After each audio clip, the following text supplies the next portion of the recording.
So about a year ago, I came across an article by a Chinese scientist, or rather it was about a Chinese scientist called Jiangqiu. And he had made an announcement that challenged the very concept of what makes us human.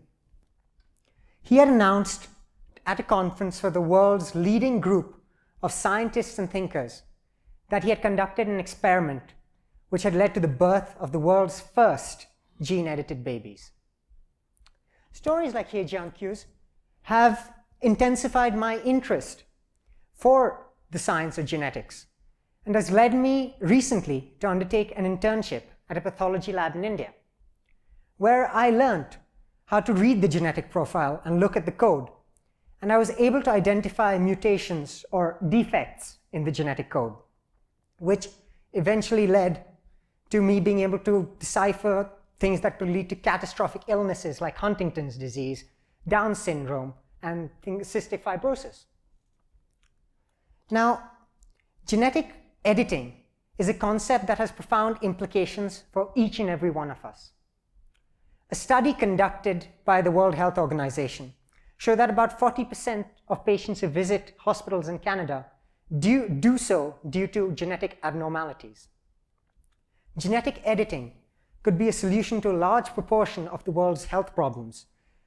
And at a higher level, it could lead to us eventually, well, while quite a controversial concept, could lead to designer babies and creating humans of higher and higher intelligence and greater athletic ability, possibly pushing forward what we can achieve as a human race.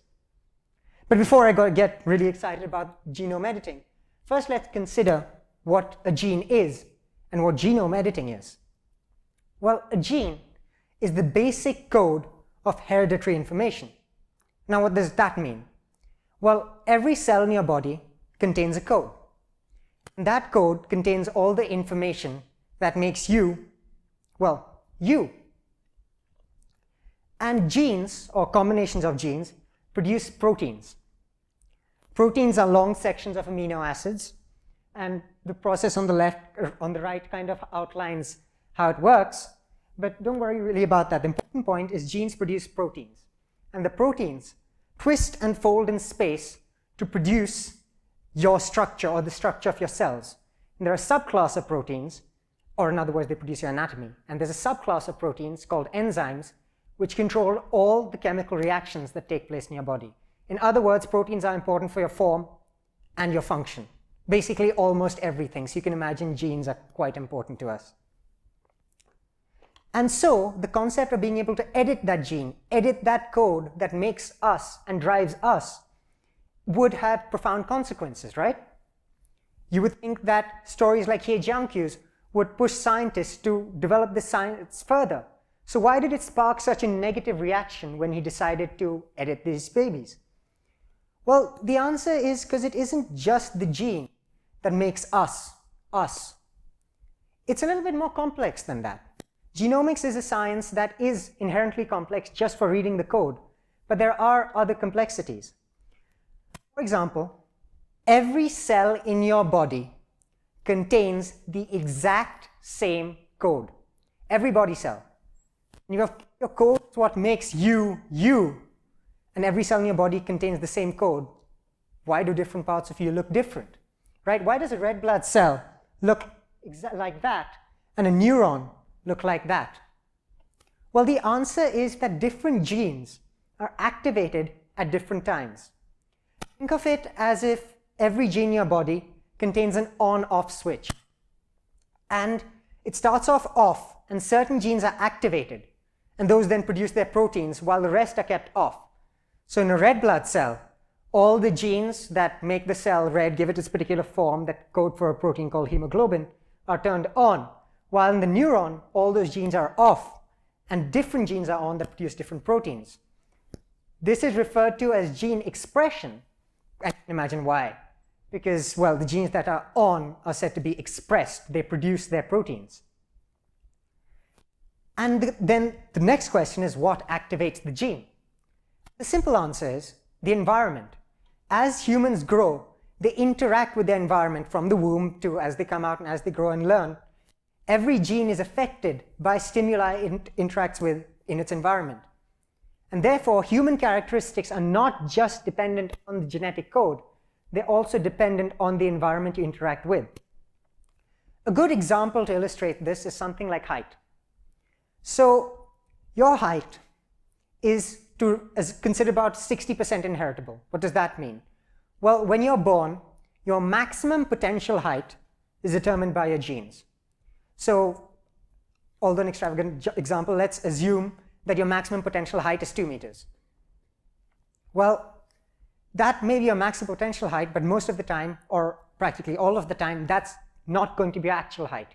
Your actual height will be less, and it's dependent on factors like your food consumption, how much you exercise, and other environmental factors.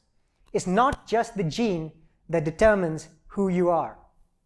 So genome editing is not necessarily the end of the line, because we do not know what the future might be. If we take Jasuja's example, he decided to edit the code within identical twins, which gave them a predisposition to HIV. In other words, they were more likely to contract that disease. But if he had decided, or rather because he decided to do that, some unintended consequences came out by it. Studies conducted by scientists showed that that particular gene also contributed to memory development, or natural memory development. So Jasuja's solution of removing that gene also impaired the twins' ability to learn and improve their memory capacity. And so you can imagine now why that had such a massive negative reaction from scientists. And I'm also a physics enthusiast, so this is sort of to give a little bit of a different perspective on the problem. In physics, when you start to look at something in the real world, you have to start to add more variables. You start with the simplest example, and then you add bells and whistles to make it more complicated. So a good example would be something like, if you're talking about a ball flowing down a plane, or rolling down a plane, or down a slide rather. First, you start to deal with that ball as if there's no friction involved, no air resistance involved, and you just roll it down the plane. But of course, the moment you start to deal with real world problems, you have to realize there's friction and air resistance involved. And we can come up with specific equations that can describe how that ball will roll. In exactly the same way, editing the genome code is not enough to describe how it will affect the human characteristics. One potential option is to come up with some sort of all-encompassing equation that describes how genes and environments interact together. But that's probably not viable because there might just be too many variables involved. Consider a car, which we do kind of use the concept of equation to describe how it moves.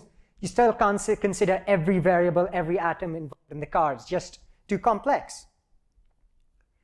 So what can we do right now if gene editing may possibly be a solution in the future? Well, in a lot of cases, it's a lot easier to alter the environment to suit a person's mutation. For example, say someone is born autistic. One option you might want to run down is to edit them, but then again, that has rather profound unintended consequences.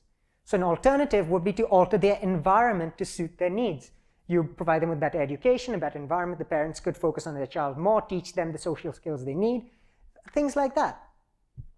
And second example might be something like obesity, which is probably more tangible.